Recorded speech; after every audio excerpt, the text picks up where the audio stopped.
A Dodge V6, calling in about losing coolant. Fill it up with water and it's dumping.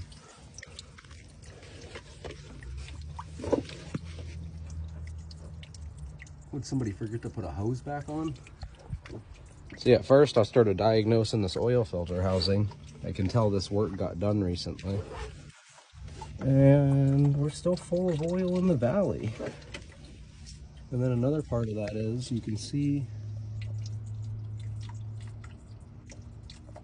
right there on the top of it. So that's not like an old leak, because it got on top of it. I had a better angle here too. The thing is, I think that leak on that bolt back there is coolant. I think that this got put in wrong. That oil leaks down in there. And then we've also got a dipstick. I'm gonna wipe that, but it was below the safe the first time I checked it. But what'd they do? Do this job and not put that hose on right? Let me take the intake off and find out. Look at that.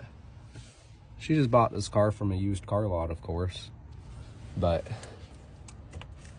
she only got to drive about 3 miles before she lost all of her coolant. Absolutely ridiculous. So I guess that coolant could spray in there with that hose off. Regardless of the matter, our oil was showing low to begin with. Here's for rechecking the oil. We got it wiped off. Let's see if we can do this one-handed. Well, definitely doesn't have the right amount of oil in it. This is one of those jobs where everything is wrong with it. And when you go to diagnose it, you want to make sure you're right. Ever since I started it, now we have even more oil.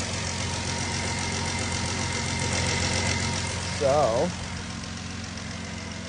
I mean, we for sure knew that that hose was leaking back there.